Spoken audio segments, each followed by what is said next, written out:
Agriculture on the move. Agricole mouvement. Agriculture on the move. Agricole en mouvement.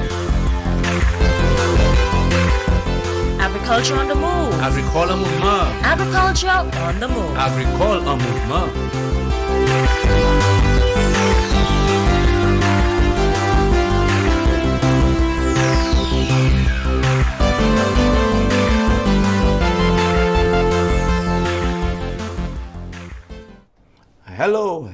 Hello again, viewers, and welcome to the program, Agriculture on the Move.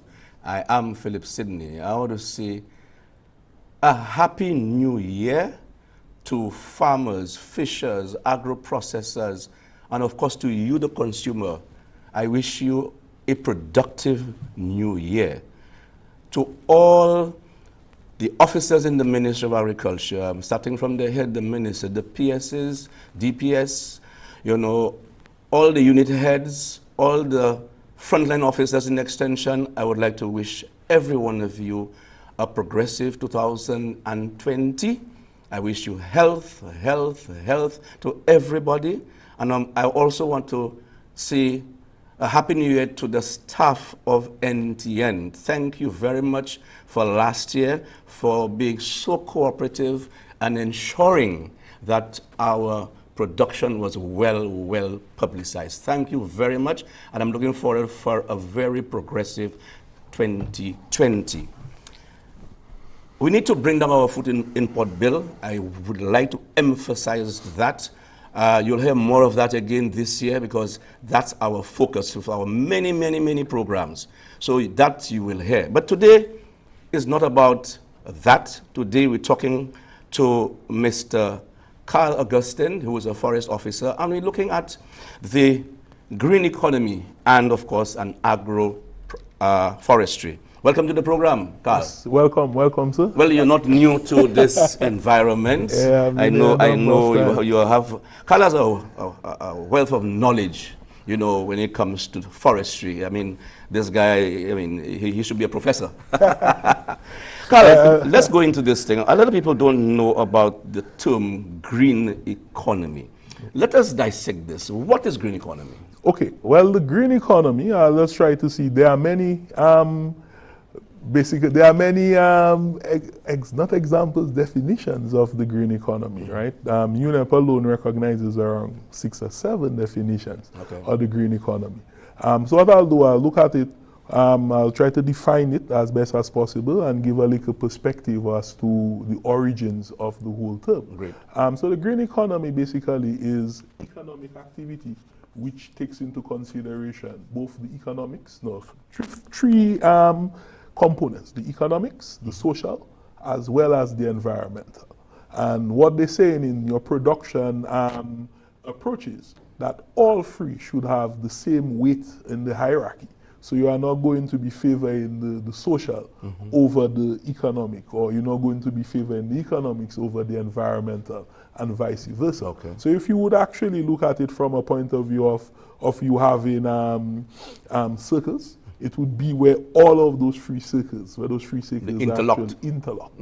So you have the green economy. So it's something that is socially enhancing or promotes social equity, promotes gender balance, promotes will engage youth, will take into consideration the whole demographics of your whole social construct. It's something that will also look at enhancing the environment, certainly not degrading the environment, and something that will be based on having economic benefits, because if not, it becomes a hobby and not really an activity. Now, the green economy, I think, was first coined in the late 80s by in a report that was actually sanctioned by the British government. It was just the name, it was in the name of the report. And what they were looking at is things, it was becoming more evident that man was having, and the economics was having an impact on our environment and our communities. They wanted to know, is there a more efficient way? We're talking about sustainable development. Was still a new coin as well. It was still a emerging concept, right? So they did their report, and again now they did a follow-up to that report in 1991, as well as in 1994, right? But that was around the same time where you had the Rio conference, where you had global parties, countries coming together to discuss the whole idea of the environment and protecting the environment, enhancing the environment, looking at our social construct, looking at biodiversity and so on. In that conference, I think in 1992 or 1993, 92, they actually formed 3 conventions. The UNFCCC, which is the Convention for Climate Change. Right. They also formed the Convention for Desertification, the UNCCD, as well as the Convention for Biodiversity. Right? Now, follow up to that. In the late 90s, early 2000s, UNEP actually started pushing the whole term of the green economy, especially when you find during the 2008 financial crisis, UNEP was actually able to convince a lot of the global governments, especially in the EU, that their financial stimulus packages should include the whole idea of social equity as well as environmental enhancement. And what they're saying is should not be a question of either or, but either you have economic development or you protect your environment and your communities, but they're saying it's one of the same. That by doing those ethical approaches, by considering the environment and the community, you are actually, this in itself is a whole economic doctrine, right? So it has morphed. You also have the UN, the 17 Sustainable Development Goals yes, and so on. Yes. Right? So basically what you're saying is the green economy is an economic doctrine which preaches that it should not be messing up our society, neither messing up our environment. So where is St. Lucia in all of that? Well, St. Lucia is all of that. St. Lucia is one of the countries which is signatory to all of those conventions, Right. most of those conventions, and is actually actively involved. We have our focal points, and we have been doing work on a lot of those different conventions. But I can speak from a forestry point of view where for our department, 2015, even if we were doing work long before that on things that could actually be considered to be promoting the green economy, in 2015 in our new strategic plan, from 2015 to 2025, there was actually mention of creating a green economy unit to push, to promote the whole idea of sustainable development, transition to agroforestry, to consider the community as well as economics when we are looking at our environmental programs, when we are looking at our land management, when we are looking at the management and enhancement of our biodiversity and so on and so forth. And forestry now as an agency have been doing work a long time in aspects of sustainable development, because we've been working on protecting our waterways and protecting our soil resources upon which our economy is based. And we have also been good at engaging with community groups and NGOs and engaging with youth and so on. What we have started to focus more on is how can we also satisfy the economics of it. So we've been promoting agroforestry as a means to say, can we climate-proof our food production systems? Can we have below forest canopy production? So that now when we tell somebody, hey, you should keep your land forested, they don't think, hey, keeping your land under forest means I'm unable to make any money or generate any economic activity from managing that land in a sustainable way.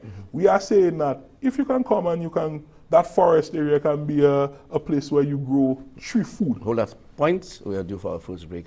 You're watching Agriculture on the Move. Stay tuned. We'll be back soon. The effective management of the marine resources depends heavily on compliance. To ensure that these resources continue to thrive and provide the best local seafood, fishers, vendors, and consumers must be aware of the fishery seasons. Here is the season chart for lobster.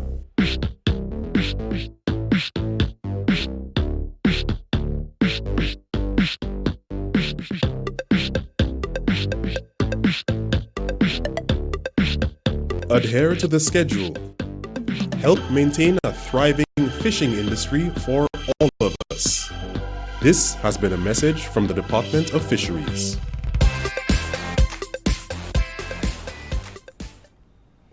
Welcome back to the program, Agriculture on the Move. With me is Karl Augustine, who is a forest officer, and we're talking about green economy and agroforestry.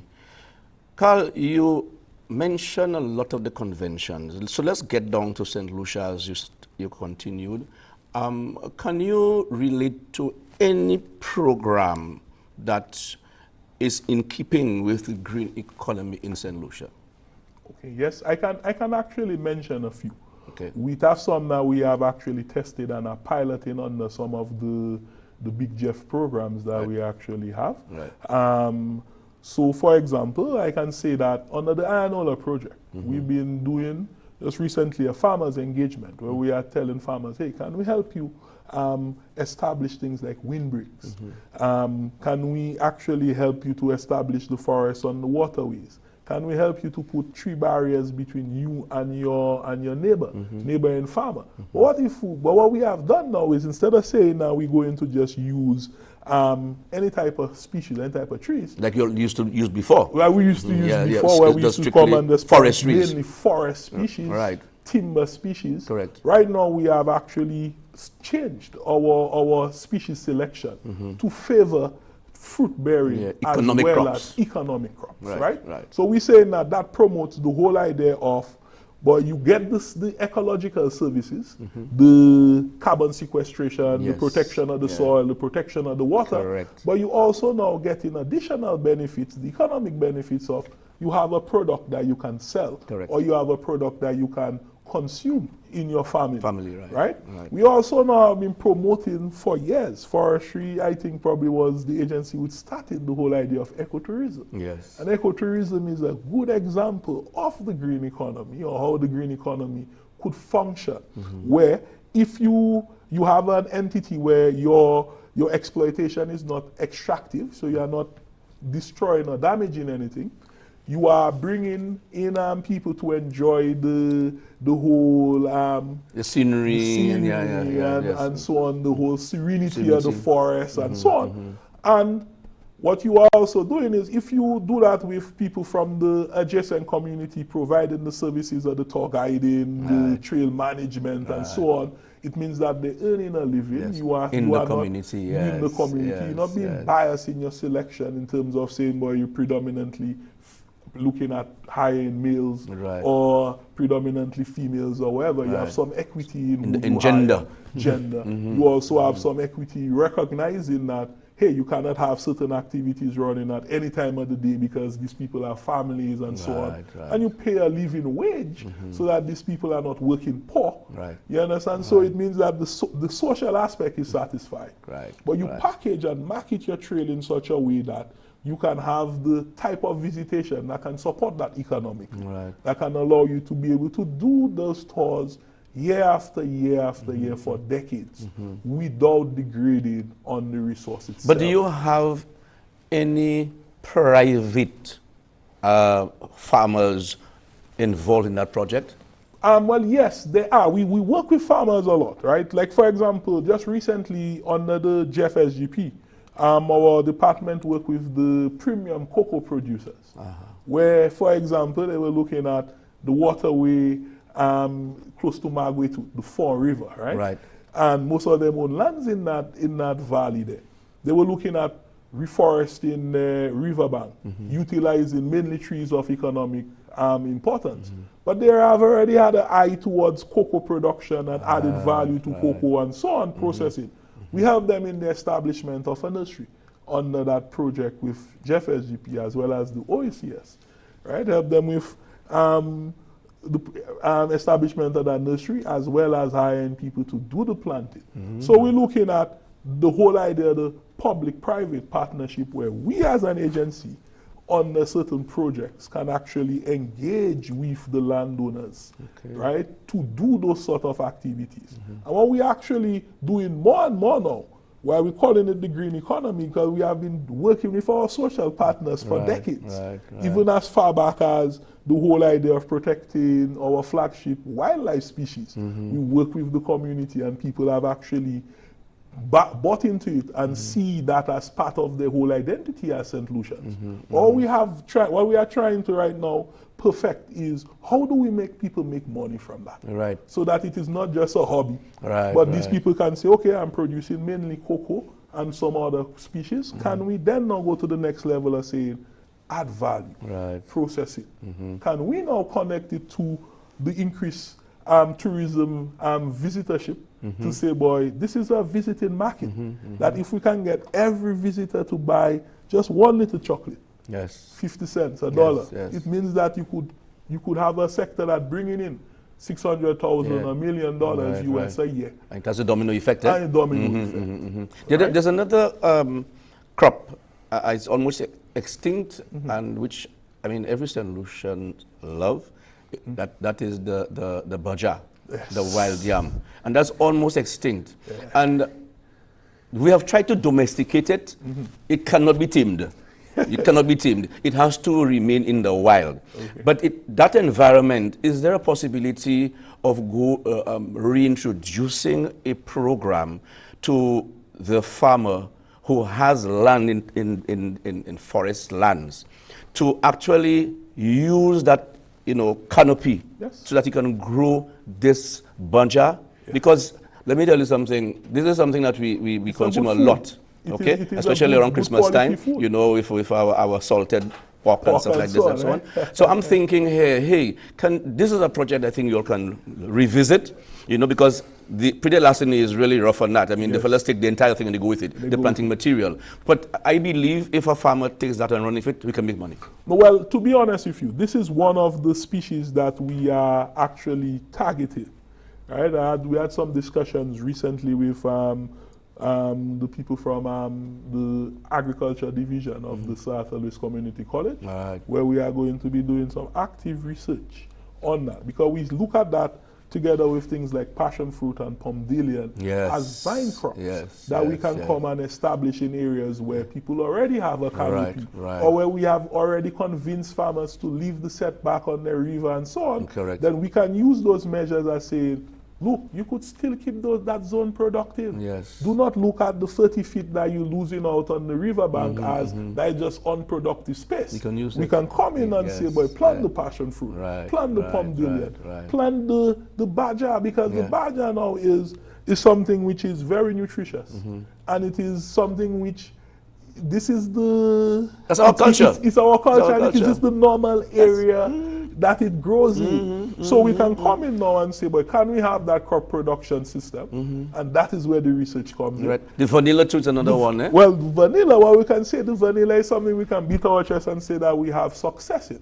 In that we have developed a trellis system for growing vanilla. And no longer just an idea. We actually have vanilla pods. We have 8 plots where we have vanilla on a trellis system, utilizing wrong wood and so on. And we have almost 100 pods in those 8 plots. Okay, so are you all going to assist farmers to get planting material so that they too can start their own cultivation? So what we're doing now is the research that we do. We then hope to pilot that research on some of the projects. So on the IW Echo, I can see there are 4 or 5 livelihood. Hold that for thing. We'll come back to you in a while. We are due for another break. Stay tuned. Point précaution, ek fait tout ça ou ni pour faire pour sauver de l'eau. Laver bagay sale à dans un bassin de l'eau, pas quitter de l'eau à couille. Aussi, pas quitter de l'eau à couille, l'air ou ka tirer panne.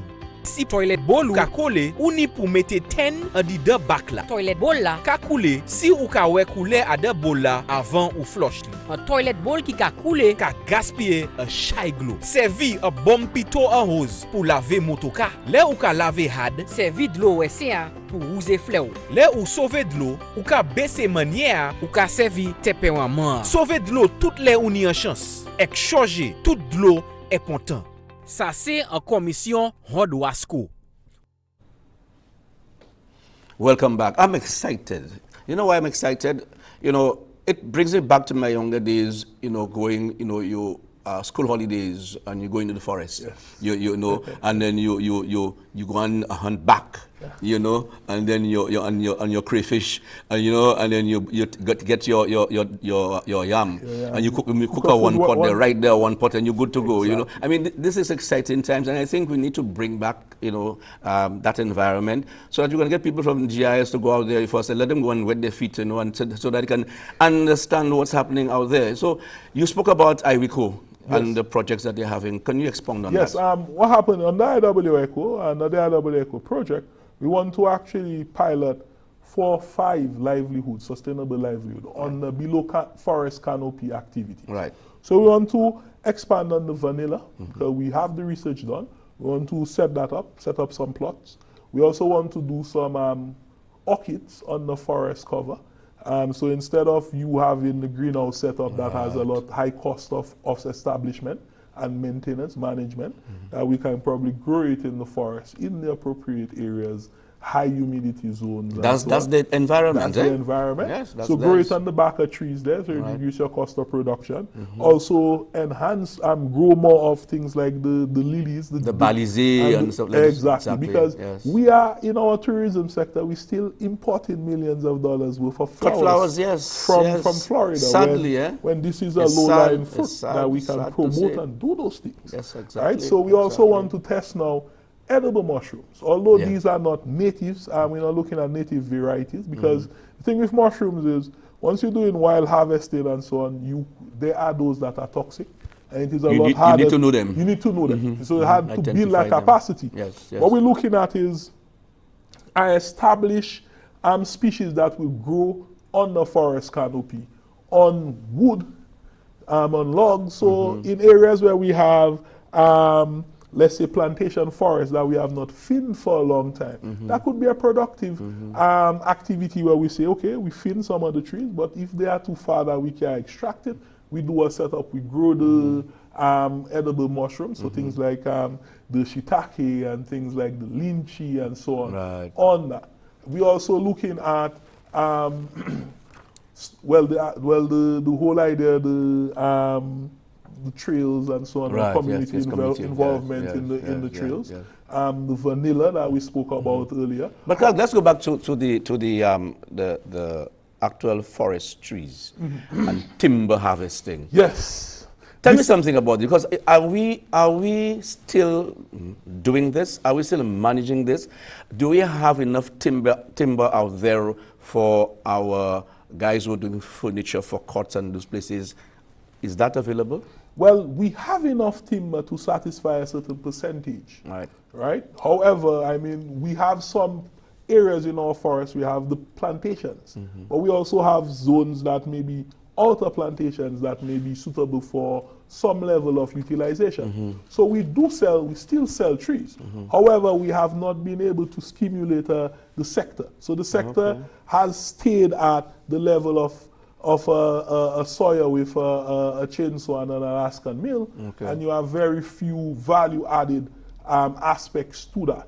But we want to promote that, because we're saying that the mere fact that we are doing selective harvesting means that our impact on the forest is a lot less than if we were doing clear felling. And management of our forest would necessitate the removal of certain individuals because of age, because of health reasons and so on. But that does not mean that that does not have value in it. So we want to establish and we want to promote a sustainable small-scale timber production protocols, right? That can be sustainable from the point of view of, if this is a sector that we say we're going to be targeting furnitures, the outfitting of high value, the yachts and so on that we want to do in the marina, why can't we supply the materials? We have enough materials that we can do that sustainably with the selective harvesting protocol, where, let's say if we do in by block, we sell a block or we lease a block out, we could say, well, we have a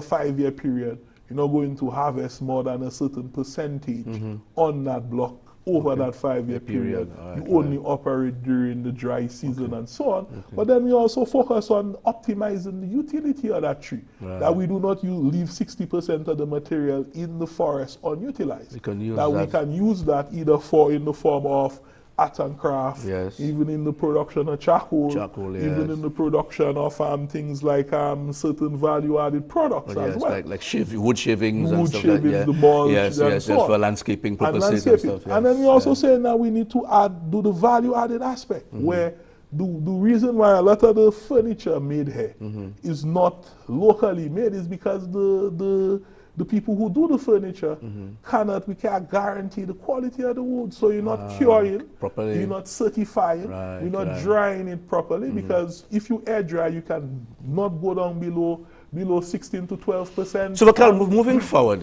Yes, sir. as far as your 2021 work program of forest is concerned, where does all that fit in moving forward? No, but these are things that is basically your work. Because what we have seen now, we have said that we view forests globally. So it's not just the forest reserve. We have moved away from that to helping people manage their forests, no matter where it is located, Right. no matter where it is. So our strategic plan continues up to 2025. We may have to make some tweaks because we're in the halfway period, halfway mark. Right. But we foresee focusing more and more in active management with both the social as well as the economic benefit. Okay. And we're even looking at things like solving some of our problems. So we have issues with feral pigs. Yes. But feral pigs is meat. That we Very did good not, meat, eh? That we did not import any feed, and we did not have to build any place to house them. For those of you who know about feral pigs, cochon marron, right? For those who don't know. We have a serious issue with the mongoose. Yeah. But the mongoose pelt may have a value. Okay. So what if we say, well, let we exploit that for the pelt? We can use the meat to feed our pigs and our birds. But we have to at least probably do the research in how to develop the protocol. yes. And then now get local people to get into Everything those, at its use. everything that is used. You know, one of the things that I could say that has impacted on me is the last few years you had History Channel, the Discovery Channel showing livelihood activities in the US where fellas harvesting worms Yes. to sell for fishers, where fellas go in and harvest things like the ginseng Correct, and so correct, on. yes, and yes, these people yes. are making a good living out from there. doing those activities. As we come to the end, comrade, what are your final words? Well, my final words is to say this. If we foresee, and we've been having the internal discussions, that we want to come out and say we want to plant a large amount of trees in the next decade or so, probably 500,000 to 1 million trees. Most of them will be trees of economic value, economic importance, so we can have both the environmental as well as the economic impact. Okay. We also want to increase our engagement of the community to identify ways in which people can make money while sustainably managing their land, their landscape, as well as their biodiversity resources. Well said, sir. Yes. Karl, thank you for being here. Well, thank you for having me. Yes, man. It's always my that was pleasure. Great, and I'll have you here again because there's to be continued. That to be continued. I would like to invite you all to the field. Definitely. So we can see some of those. We have to things invite Dwayne, firsthand. man. He's a tongue man alone. Let's bring him out. Bring Roger out. Let's let him go out. Okay. Yeah. You've been watching Agriculture on the Move. Thank you for viewing. This year is going to be a very productive year. Remember, agriculture is our business, and eat fresh. St. Lucia's best. Let us bring down our food import bill. Thank you again. I'm Philip Sidney. Goodbye.